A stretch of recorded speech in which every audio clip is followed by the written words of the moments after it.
Now, this is going to be about the wonder what if with Gregg Popovich and Kawhi Leonard. Suppose that dynamic relationship works.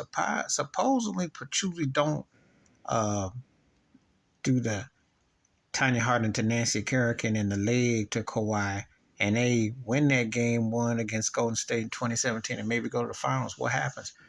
Well, Kawhi going to Toronto and wins, and if he stays, there's so many interesting things that this never gets discussed about Gregg Popovich and Kawhi Leonard, how their paths went once they departed. Now, Victor Wamba just became no one draft pick for San Antonio, so you know how San Antonio does with drafts, from after Dave Robinson to Tim Duncan to Parker Ginobili to Kawhi. So Victor's on the clock. But wonder if Kawhi, how that thing would have gone. Maybe if Kawhi stays in San Antonio.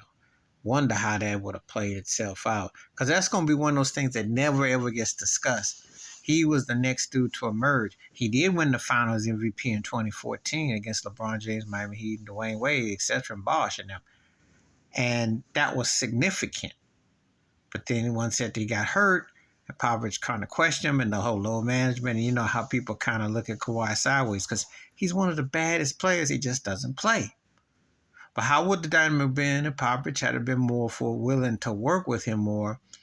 And the perception is that they would have been able to sustain and build around post Dunk and post Ginobili Parker. Would have been interesting, I think. We'll never know.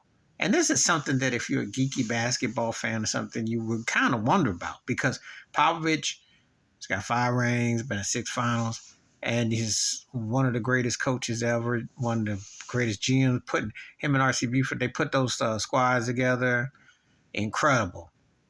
You know, they were doing the international thing before it was fashionable. Well, give it to Don Nelson with Dallas. He was doing it. But, you know, they had a head start on a lot. And, but what if Kawhi Leonard Pop would have turned out had things gone, a certain way? We'll never know. But it's just definitely, some people actually question Popovich's greatness as a coach. It's like some people question Bill Belichick's greatness as a coach. Well, you're only as good as the talent you have around you. And it takes a certain type of talent to coach of ego. And I do, if you ask me out of Popovich and Belichick, who I think is a better coach, I'm going to tell you Popovich because he can throw both sides of the rock. It's just that the changes in the style of basketball is different. There's more scoring. Even though I do look at what Golden State did, Steve Kerr took a lot of knowledge off of what he got off of Pop.